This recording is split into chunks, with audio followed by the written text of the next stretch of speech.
শাবান মাসের মধ্যে 7টি এমন আমল আছে, 7টি আমল প্রত্যেকের জন্য জরুরি। এক নম্বর হলো হাদিসের মধ্যে নবীজি বলেন আকসু হেলাল শাবান ফি রমাদান, যে তোমরা শাবান মাসের হিসাব করো, গণনা করো রমজান মাসের জন্য যে আর কতদিন আছে। এক নম্বর। 2 নম্বর হলো বেশি বেশি নফল রোজা রাখা। এই মাসে হাদিস শরীফে আসছে রাসূল সাল্লাল্লাহু আলাইহি ওয়াসাল্লাম নফল রোজা রাখতেন। আপনার যতটুকু ইচ্ছা নফল রোজা রাখেন। তবে আমরা একটা রোজা বেশি রাখি এই মাসের মধ্যে 14 দিবাগত রাত্রিতে, ঠিক না? কি বলে, যাকে শাবান শবে বরাত বললে আমরা চিনি, শবে বরাত বলে আমাদের কাছে পরিচিত। কি বলেন? এই শাবান মাসে 14 দিবাগত রাত্রিতে এই হাদিসটা এসেছে ইবনে মাজাহ 1388 নম্বর হাদিস। ক্বালা রাসূলুল্লাহ সাল্লাল্লাহু আলাইহি ওয়াসাল্লাম ইযা কানাত লাইলাতুন নিসফি মিন শাবান ফাকুমু লাইলাহা ওয়া সুমু ইয়াওমাহা, যখন 14 দিবাগত রাত্রি আসে শাবানে, তখন সেই রাত্রিতে তোমরা রাত্র জাগরণ করো, ইবাদত করো, ওয়া সুমু ইয়াওমাহা, এবং পরের দিন রোজা রাখো। ইবনে মাজাহ হাদিসের মধ্যে, ইবনে মাজাহ কিতাবের মধ্যে এই হাদিসটা রয়েছে। এটা অনেকে রাখে, কিন্তু এছাড়াও রমজান মাসের আগের মাস হলো এটা রোজা রেখে অভ্যস্ত করা, প্র্যাকটিস করা, ট্রেনিং দেওয়া, যাতে কষ্ট না হয়ে যায়। যেহেতু 11 মাস অতিক্রম করে আমাদের সামনে রমজান মাস আসতেছে। 3 নম্বর হলো বেশি বেশি ইস্তেগফার করা। ইস্তেগফার করলে আল্লাহ পাক রব্বুল আলামিন খুশি হয়, পিছনের গুনাহগুলো আল্লাহ তাআলা মাফ করে দেয়। আমরা রমজান মাসে প্রবেশ করব, ঢুকবো একেবারে পবিত্র হয়ে, গুনাহমুক্ত হয়ে। কি বলে, রাজি আছেন না? বেশি বেশি আমরা ইস্তেগফার করব।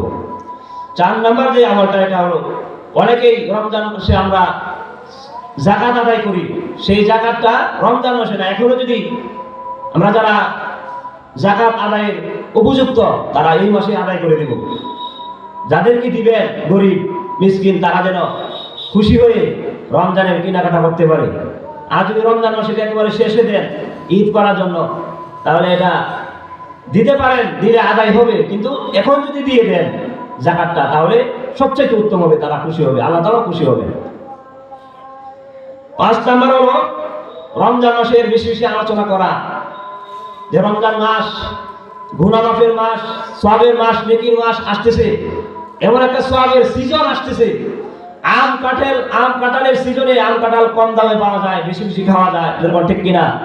ঠিক তেমনি হবে পবিত্র মাহে রমজানে একবার যদি কেউ সুবহানাল্লাহ বলে, তাহলে 70 বার সুবহানাল্লাহ সওয়াব আল্লাহ তাআলা দিয়ে দিবে। জোরে বলেন সুবহানাল্লাহ। আর জোরে বলেন না সুবহানাল্লাহ। রমজান মাসে 1 টাকা দান করলে 70 টাকা সওয়াব পাওয়া যায়।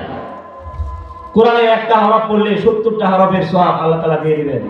এই মাসের আশা রাসূল সাল্লাল্লাহু আলাইহি ওয়াসাল্লাম 2 মাস আগ থেকে নবীজি দোয়া করেছেন, আল্লাহুম্মা বারিক লানা ফি রজব ওয়া শাবান ওয়া বাল্লিগনা রমাদান। কেন 2 মাস আগ থেকে, 60 দিন আগ থেকে কেন রাসূল সাল্লাল্লাহু আলাইহি ওয়াসাল্লাম দোয়া করলেন এই মাসেরটাকে, এই মাসের জন্য?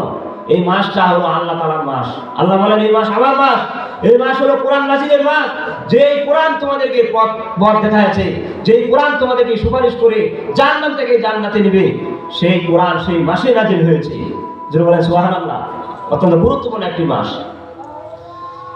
6 নম্বর হলো বেশি বেশি দান সদকা করা, দান করা।